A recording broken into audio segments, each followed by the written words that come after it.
Tapi kenapa kakek moyang kita tidak menjadi sahabat Rasul? Karena sesungguhnya ada orang yang lebih baik untuk mengemban itu, yaitu adalah para sahabat yang sudah kita kenal. Makanya kalau sahabat Nabi itu orang Nusantara, tidak ada itu Abu Bakar dan Umar. Adanya siapa? Bambang dan Joko.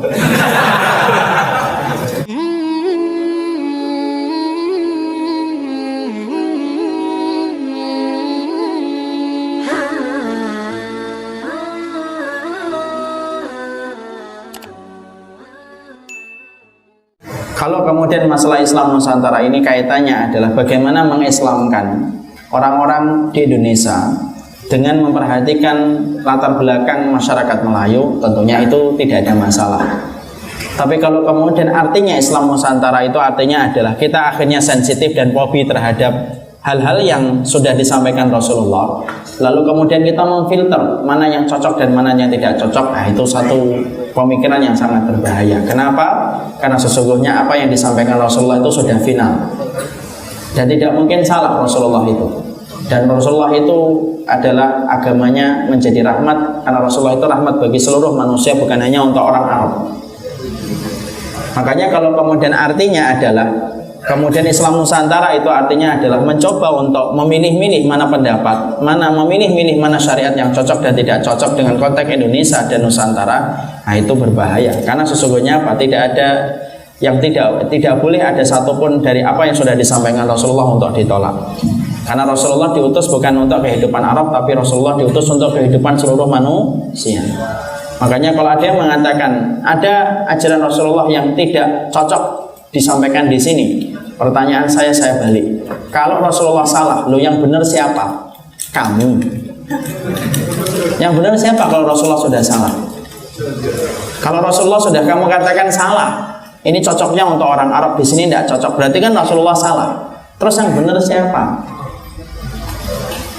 Nah itu yang kita harus ingat. Makanya kemudian inilah yang kita harus pahami. Karena kadang-kadang hari ini orang-orang yang berusaha untuk menyimpang dari agama Allah itu memakai baju yang bermacam-macam dan memakai nama yang terkadang berbeda-beda. Tapi intinya sama, mencoba untuk meninggalkan apa yang disampaikan oleh Rasulullah. Dulu ada ajaran Qur'aniyun, ikhwan, yang menolak hadis sama sekali dan tidak mau mengambil hadis, menyebut dirinya Qur'aniyun. Padahal itu bukan Qur'aniyun, dia mengingkari sunnah yang disampaikan Rasul. Dan itu perkara usul, ikhwan. Dan Allah ketika memilih orang Arab itu untuk membawa agama ini tegak pertama kali itu tidak pernah salah. Karena Allah, kalau Allah itu salah, siapa yang benar kalau Allah sudah salah? Kenapa Allah itu kemudian memilih orang Arab untuk membawa agama ini dan menyebarkan agama ini pertama kali? Karena tidak ada yang mampu memikul beban agama ini dengan begitu beratnya ketika pertama kali didakwahkan kecuali orang Arab. Dan itu adalah orang Quraisy yang telah dipilih oleh Allah untuk menemani Rasulullah, dan dipilih mereka itu dihidupkan bersama dengan Rasulullah. Abdullah bin Mas'ud itu berkata, Allah itu ketika melihat hatinya manusia tidak didapatkan hati manusia yang paling baik kecuali hatinya Rasul. Makanya dipilih Muhammad menjadi Rasulnya. Kemudian dilihat kembali hati manusia dan tidak ada hati yang paling baik kecuali hatinya para sahabat. Dipilih oleh Allah untuk menjadi sahabatnya Rasulullah. Makanya kemudian Allah tidak mungkin salah ketika memilih orang dan memilih kabilah ketika menurunkan pertama kali Islam itu disampaikan.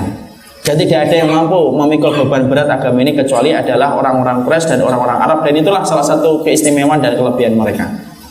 Kalau orang Nusantara itu lebih mampu untuk membawa agama ini, saya dan antum, orang Sunda, orang Sumatera, memang lebih layak untuk membawa dan memikul agama ini, ikhwan. Sudah pasti kita, kakek nenek moyang kita adalah sahabat Rasul. Itu tidak usah ragu itu. Tapi kenapa kakek moyang kita tidak menjadi sahabat Rasul? Karena sesungguhnya ada orang yang lebih baik untuk mengemban itu, yaitu adalah para sahabat yang sudah kita kenal. Makanya kalau sahabat Nabi itu orang Nusantara, tidak ada itu Abu Bakar dan Umar. Adanya siapa? Bambang dan Joko.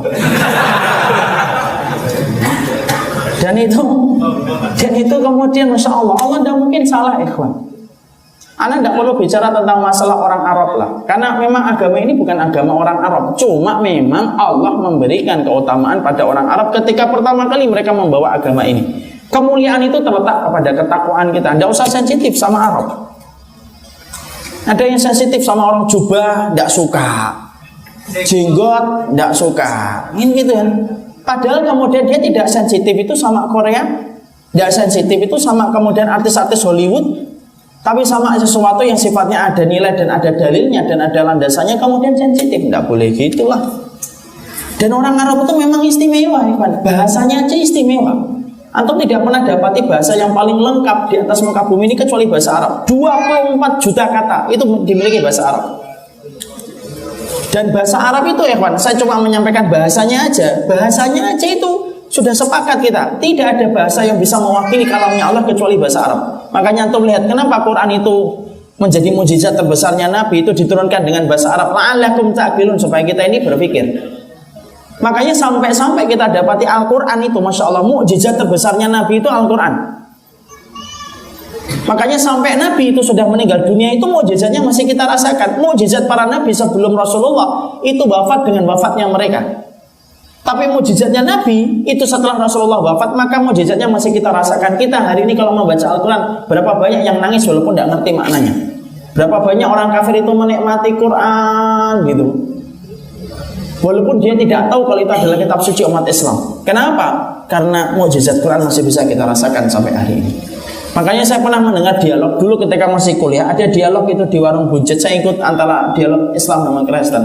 Setelah kemudian para pemateri menyampaikan pemaparan materi mereka, kemudian dibuka tanya jawab. Nah, disitulah yang luar biasa. Ada salah satu orang berkata, saya dulunya Nasara, pindah agama menuju Islam. Simpel, sederhana, yang menjadikan saya itu menjadi mu'alaf. Karena saya tidak pernah dapati ada orang yang menghafalkan kitab sucinya dari huruf pertama sampai huruf yang terakhir kecuali kaum muslimin. Dan orang yang hafal Quran itu ratusan ribu bahkan jutaan. Hari ini Quran kemudian dicetak salah, tidak sampai satu hari langsung ketahuan mana salahnya. Kemudian dia berkata, kalau ada orang di agama lain yang hafal kitab sucinya sebagaimana kaum muslimin menghafalkan kitab sucinya, saya siap kembali keluar dari Islam. Dan tidak bisa terjawab. Itu baru bahasa Arabnya, ya. Makanya bahasa Arab itu Masya Allah lengkap itu. Makanya kalau antum belajar bahasa Arab itu harus sungguh-sungguh. Kalau bagi yang sudah belajar, jangan kemudian awal-awal dua semangat, lama-lama rontok satu persatu, muridnya tinggal dua, yang satu ngantuk, yang satu kamar mandi. Kasihan, ikhwan. Makanya bahasa Arab itu lengkap sekali, ikhwan. Antum tahu nggak? Kita ambilkan contohnya. Setiap kata dalam bahasa Arab itu punya makna. Contoh, kenapa perjalanan itu disebut dengan safar? Safar itu dari kata bana wawadhoha, nampak dan jelas. Kenapa disebut nampak dan jelas? Karena orang kalau dalam perjalanan, maka sesungguhnya akan nampak dan jelas bagaimana tabiat dan karakternya itu kalau sudah perjalanan.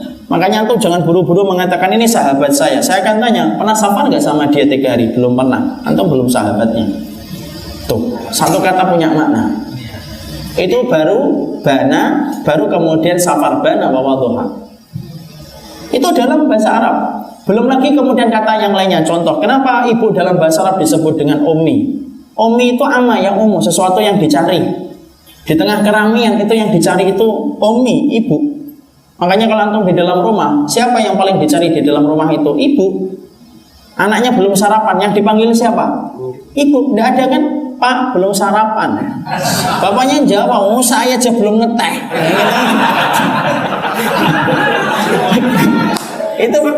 Itu sesuai dengan namanya. Anaknya hilang kaos kaki, dia kan dia nyari bapak. Abi nggak ada, dia tahu abinya punya peci 6 aja hilang semua. Makanya dia bilang, Mi mana kaos kaki saya? Dicari, loh itu katanya. Itu baru bahasanya, ikhwan. Ini kalau antum mau bedah bahasa, antum tanya sama ustaz-ustaz di sini yang pernah merasakan nikmatnya belajar bahasa Arab, itu baru belajar bahasanya. Coba kalau kita lihat berdiri, Zaid berdiri, itu kalau dalam bahasa Arab bisa panjang. Zaidun qa'im, Zaidun yaqumu, kemudian qama Zaidun, inna Zaidun qa'imun, kana Zaidun qa'iman. Loh, itu baru Zaid berdiri. Dalam Indonesia, Zaid berdiri. Dalam bahasa Arab banyak. Makanya banyak kan orang ketika belajar bahasa Arab rontok rambutnya satu persatu. Ya karena cabangnya itu bisa kemana-mana. Fa'ala yaf'ulu fa'alan wa maf'alan fa huwa fa'ilun. Kemana-mana dia. Itu baru bahasanya. Belum lagi keistimewaannya. Keistimewaannya nih kalau kita bedah, keistimewaan Quraisy dulu. Ini tidak ada habisnya. Antum baca kitabnya Imam Ibnu Katsir ketika menceritakan keutamaan Quraisy itu. Sampai kemudian dijadikan nanti Imam Mahdi pun kemudian salah satunya adalah pemimpin penggantinya Rasulullah itu Quraisy. Karena khalifah itu harus Quraisy. Kenapa Ustaz? Itu banyak lagi nanti kemudian penjelasannya. Disitulah kita paham. bahwasanya Islam itu satu, tidak ada Nusantara. Kalau artinya Islam Nusantara, bagaimana mengislamkan orang di Indonesia? Memperhatikan bagaimana karakternya orang Indonesia, itu boleh. Yuk kita mengislamkan dengan cara yang baik, lembut.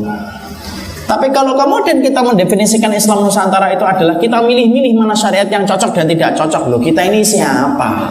Mau keputusan juri aja tidak mampu digugat, kok keputusan Allah diganggu gugat? Tidak bisa diganggu gugat.